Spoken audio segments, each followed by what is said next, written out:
जैसा कि आप लोगों ने देखा पिछले पार्ट में हमारा मेमोरी डंजन से बाहर निकल जाता है। तो आज हम पार्ट 2 स्टार्ट कर रहे हैं। स्टार्टिंग से पहले कहना चाहूँगा चैनल को सब्सक्राइब और वीडियो को लाइक ज़रूर कर दें। पार्ट 3 के लिए कहानी की स्टार्टिंग में हम लोगों को देखने को मिलता है मेमोरी के जो क्लासमेट होते हैं वो अपना लेवल अप करने के लिए अलग अलग मॉन्स्टर को मारते हैं। यहीं दूसरी तरफ देखने को मिलता है काशिमा किसी भी मॉन्स्टर को नहीं मार पा रही और काशिकी उस मॉन्स्टर को मारने के लिए कह रही होती है और बोलती है ये क्लास जल्द ही अलग अलग होने वाली है और वैसे भी हम लोग अलग अलग रैंक में बटे हुए हैं और इस क्लास में बहुत ज़्यादा निकम्मे लोग भरे हुए हैं। और जैसे कि तुम जानती हो मेरा लेवल बी है और जैसे ही हमारी क्लास अलग होगी और मुझे उम्मीद है कि तुम हमारी टीम को ज़रूर ज्वाइन करोगे क्योंकि तुम्हारा लेवल डी है और क्योंकि तुम्हारी रैंक डी है तो तुम किरीहारा की टीम में बिल्कुल भी नहीं जा पाओगी। और मैं तकारा सिस्टर की बात करूं तो वो दोनों अपना अलग ही काम करती है, उन्हें टीम की ज़रूरत नहीं। और मैं सोगू की बात करूं तो वो जल्द ही मारी जाएगी, तो तुम्हारे पास हमारी टीम को ज्वाइन करने से अलग कोई भी ऑप्शन नहीं। वो बोलती है तुम हमारी टीम को ज्वाइन कर लो, हम तुम्हें टेस्ट में पास होने के लिए मदद करेंगे। और बोलती है तुमने अभी तक अपना पहला मॉन्स्टर भी नहीं मारा है ना, इसलिए हम तुम्हारे लिए एक मॉन्स्टर पकड़ कर लाए हैं और जल्दी से इसे मारो। और वो बोलती है वरना तुम्हें भी मेमोरी की तरह ठिकाने लगा दिया जाएगा। फिर हम लोगों को देखने को मिलता है काशिमा मजबूर होकर उस मॉन्स्टर को मार डालती है, लेकिन उसे वो दिन याद आते हैं जब उसने एक पपी को रोड से बचाया था। अगले सीन में देखने को मिलता है हमारी सोगू को होश आ जाता है और वो फिर गोडेस से बात करने के लिए जाती है, लेकिन गोडेस वहाँ पर एक्टिंग करती है जैसे उसे बहुत ज़्यादा दुख हो रहा है मेमोरी के लिए और बोलती है हमारी मेमोरी के साथ बहुत ज़्यादा गलत हुआ है। और वो बोलती है लेकिन ये हमारी कंट्री का रिचुअल है और उसे तो हमें निभाना ही होगा। और बोलती है खैर ये टाइम दुखी होने का नहीं है क्योंकि वो रिचुअल अभी भी चल रहा होता है और टेस्ट किया जा रहा है कि क्या जो हीरोज़ हमने बुलाए हैं वो मॉन्स्टर को मार भी पाएंगे या फिर नहीं। और अगर वो मॉन्स्टर को ना मार पाए और डिस्क्वालीफाई हो गए तो उन लोगों को भी मेमोरी की तरह ही डेंजर में भेज दिया जाएगा। सोगू बोलती है मुझे आप लोगों के ये विजुअल्स पसंद नहीं है और फिर बोलती है मैं एक एस रैंकर होने के नाते आपके साथ एक डील करना चाहती हूँ। मैं एस रैंक होने के सारे फ़र्ज निभाऊंगी, लेकिन आप बदले में उन लोगों को नहीं मारोगी जो डीमंस को नहीं मार पाएंगे। फिर गोडेस इस बात को मान जाती है और एक दूसरे से प्रॉमिस करते हैं। अगले सीन में देखने को मिलता है जंगल में एक लड़की को मारने के लिए कुछ लोग उसका पीछा कर रहे होते हैं और वो चारों ही लुटेरे होते हैं जो कि उस लड़की का कीमती सामान चुराने के लिए उसका पीछा करते हैं। दूसरी तरफ मेमोरी वहाँ से डंजन से बाहर आने के बाद अपना लेवल चेक करने लगता है, जिसमें वो देखता है कि वो अब अपने स्किल को अपने हिसाब से सेट कर सकता है, पॉइजन और पैरालाइज को। अगले सीन में देखने को मिलता है मेमोरी अपनी स्किल को टेस्ट करने के लिए मॉन्स्टर को फाइंड करता है और चलते चलते बोलता है मुझे तलवार चाहिए ताकि मैं अपनी रक्षा कर सकूं। फिर जैसे वो चल रहा होता है तो उसे आवाज़ आती है कि कुछ सलाइंस लड़ रहे होते हैं और वो उन सलाइंस को देखकर उसे अपनी याद आ जाती है क्योंकि वहाँ पर 4 सलाइन मिलकर एक छोटे से सलाइन को परेशान करते हैं और वो उन्हीं सभी को पैरालाइज कर देता है। फिर वो उन चारों से बोलता है कि मैं तुम लोगों को अनपैरालाइज करूँगा और यहाँ से चुपचाप चले जाना। तो वो उन्हें अनपैरालाइज कर भी देता है और वो चले भी जाते हैं। फिर जो छोटा सा वो सलाइन होता है उसे बोलता है कि मैं तुम्हें नहीं मारूंगा, तुम्हें भी अनपैरालाइज करूँगा, मैं तुम्हें सिर्फ उन लोगों से बचा रहा था।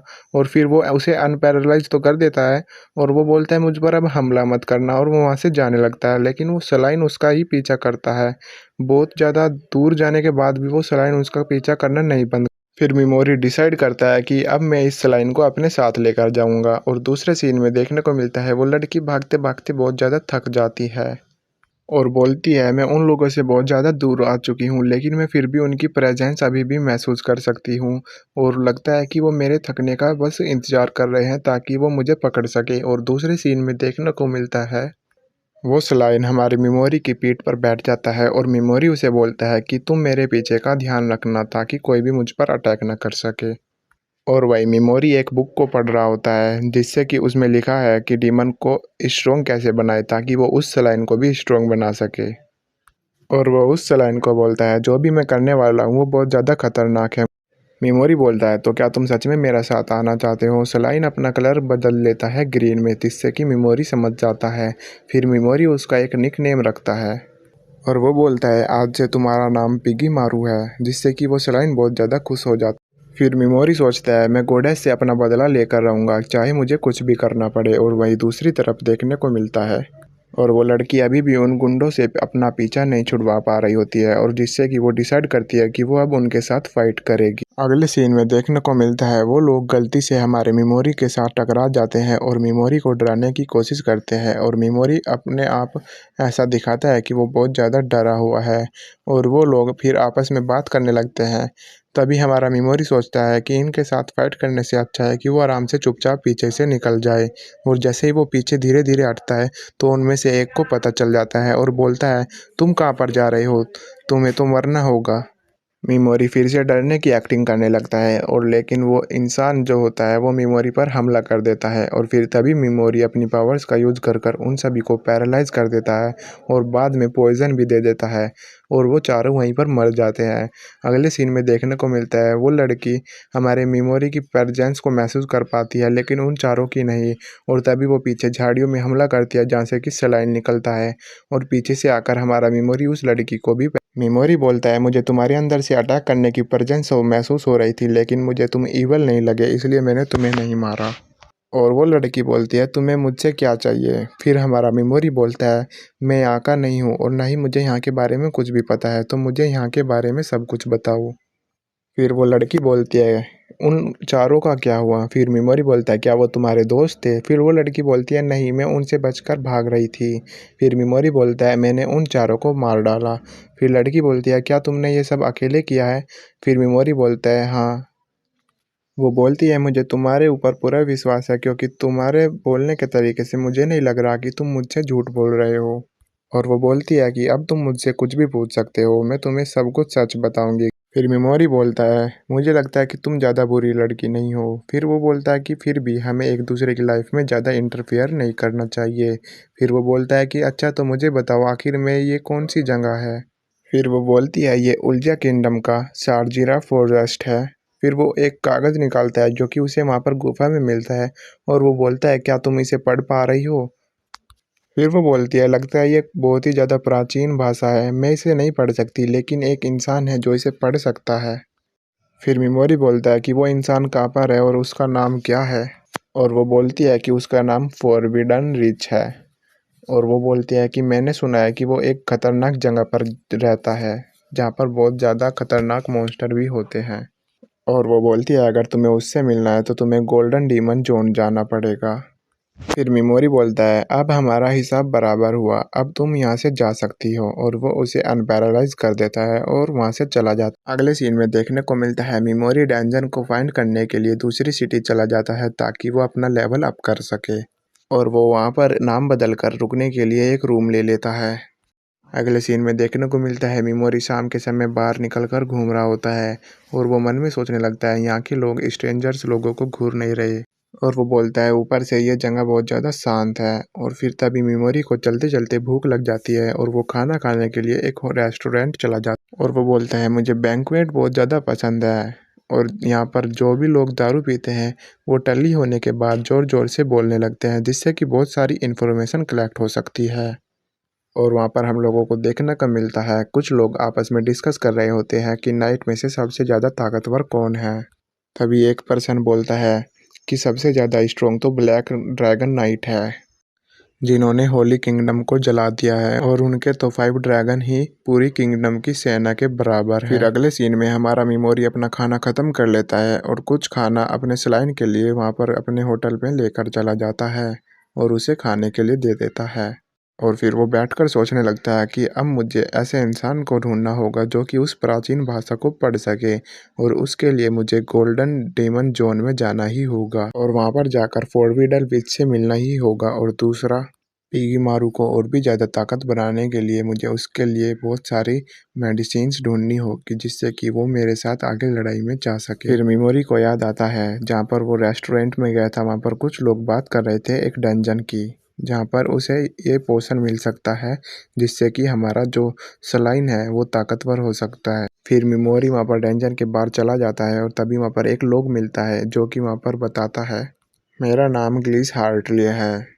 और वो बोलता है कि यहाँ पर इस डंजन में एक नई लेयर मिली है, जहाँ पर बताया गया है कि वहाँ पर एक ऐसा कप है जिसके ऊपर एक डीमन आई लगी हुई है।